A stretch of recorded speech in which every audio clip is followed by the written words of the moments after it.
DJA TV.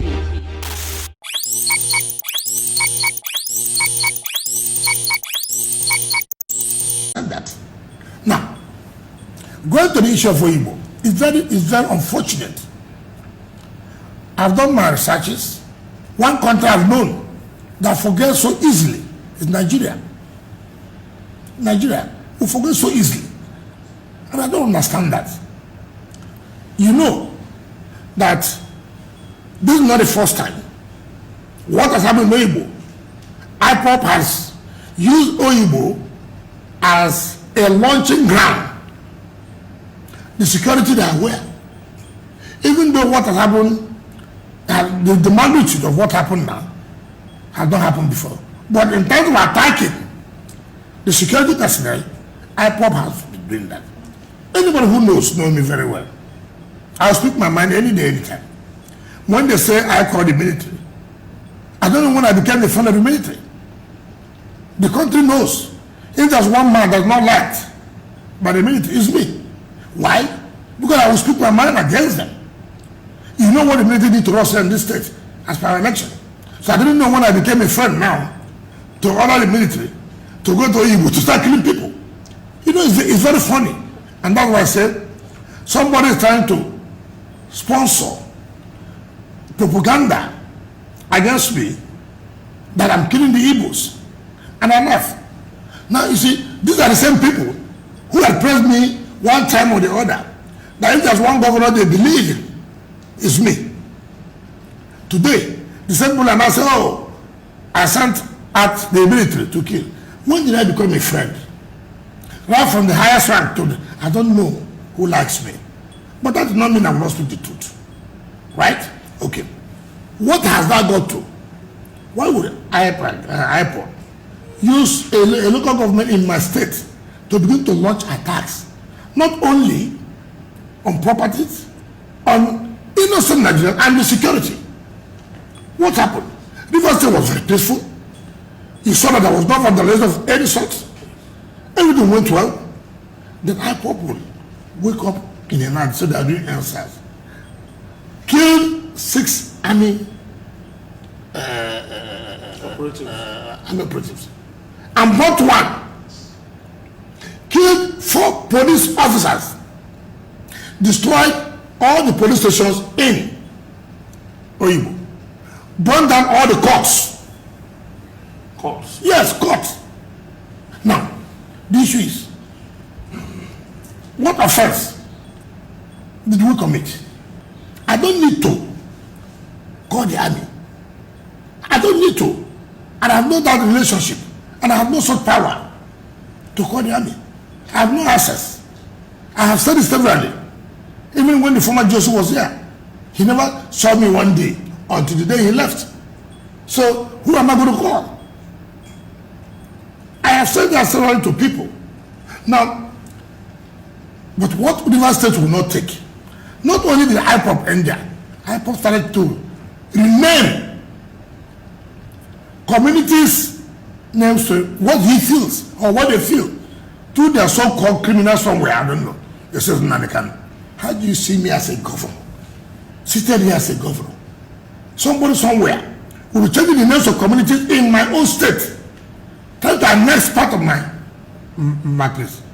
And he said, look, it will be well. Then that did not end. They had to go and put their flags in Boko Haram, putting flag in part of northern Nigeria. And you say you allow that. In fact, there's a school in Kokom, a school we built. IPOB will go and put the flag there and started finding out. And so, you cannot say as a sitting governor, a body that has been prescribed by law, by the court, which you have not set it aside or have even appealed against it, and the federal government has said, look, this body is a terrorist organization, and then as a governor, because of politics, I will sit down to see part of my people territory annexed. That is not when I'm a governor. I won't allow that. So the issue of people saying, I sent soldiers to Igbo to kill Igbo people, is boundarious. It's completely a non-issue. Because have no relationship. I cannot command him. Have I even directed police one day? I have no influence over the police. I've shattered it several times. Even any policeman that works with me, the next day he's transferred to security agencies. I never said the military. Security agencies are to make sure that this ban on IPOB is maintained. And they should not allow the activities of IPOB anywhere in any of the local governments. Now, I've told you, Oyigbo is the boundary between us and Abia State. So it's very easy for them to use Oyigbo, to penetrate Oyigbo, and then to launch attack. And we're saying that, look, what has happened is something that we should not take lightly. Now we must come out now openly, heavily, against this terrorist organization. I have no regrets about that. And I stand my point to say that even the Southeast governors never supported IPOB. Even the Southeast governors never supported IPOB. So if me, I'm not from the Southeast, I'm from the Niger Delta, so why would I support IPOB? Of what basis? You see, people are now seeing IPOB as if it is a mouthpiece of the Igbo people, which is not correct. Which is not correct. You cannot allow some gangs of criminals to give the people a bad name. You don't allow that. With due respect. How would I hate the Igbos? On what basis? There's no way. It is not possible. It's unthinkable. We have lived with Igbos all around the eastern region. We have related very well. We've done everything together. We have cut off it and the rest of it. The relationship in us. We have. So you cannot. You cannot. It's not possible. There's no one person you will see in my own ethnic group, maybe the mother from here, from Igbo, or the father. So it is not possible. But if you say because I'm fighting a gang of criminals, and then you allude that of fighting Igbos, okay, so be it. So be it. I will not fold my hands to allow criminals destroy my state. Because you say I love the Igbos. If those criminals, few criminals are Igbos, then they should know that I will not allow them. But the real Igbos, the Igbos know too well that they have, in fact, in this state, they voted for me very well. They supported me very well. So it is difficult. It's unthinkable. But I will not agree that people will form a group to destroy my state. Not only destroy my state, even annexing my state as part of what they are thinking of. I will not agree to that. When things happen, there are sacrifices you must make. This IPOB has used this local government, and therefore there is a need to now say, look, you must have to leave the area and don't cause crisis for the people of Oyigbo. They are IPOB member. Mind you, security is, in fact, look, when security was operating, they saw in some of the people's houses shrines. You see IPOB flag. You see now the kind of picture. I mean, it's so terrible that if you continue to allow these boys to operate from there, before you know it, the state is gone. I cannot sit as a governor and see people giving me problems. The discussion you know you today.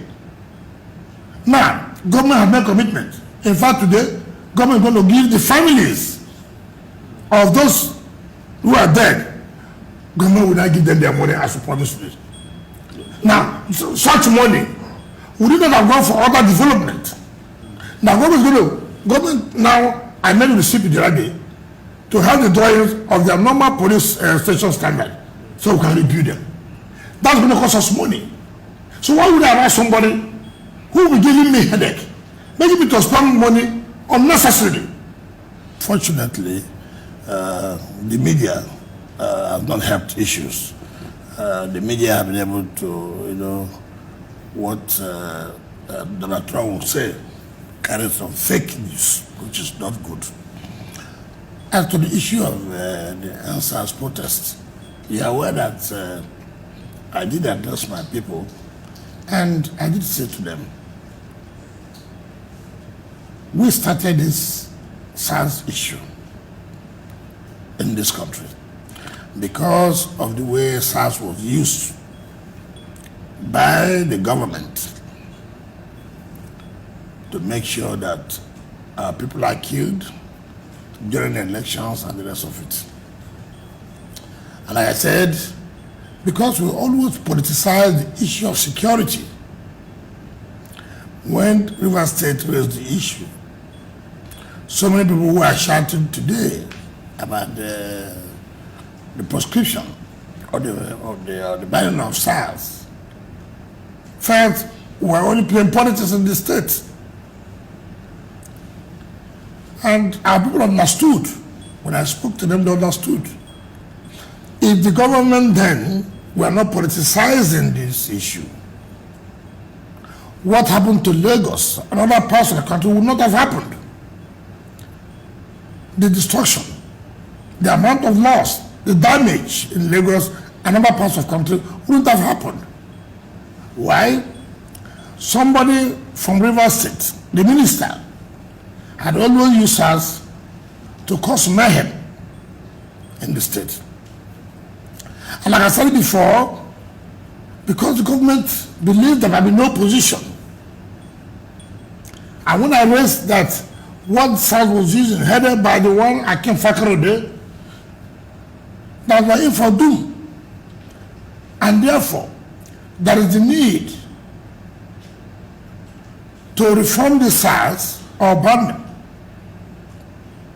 The government, as it suits them, said it was politics. So okay, no problem. Luckily for us, Nigerians came to be aware that look, the activity of SARS is unbecoming. And that was what ignited the protests all over the country. I mean, particularly in the southern Nigeria. DJ ATV. DJ ATV.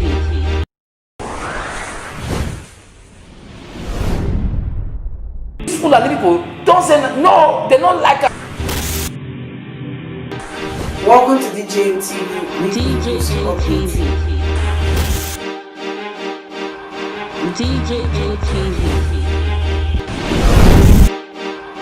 DJ ATV. DJ ATV. Some of the delegates and ask the question. DJ ATV.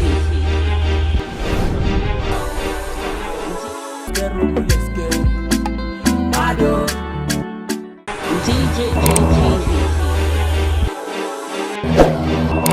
DJ ATV. DJ ATV.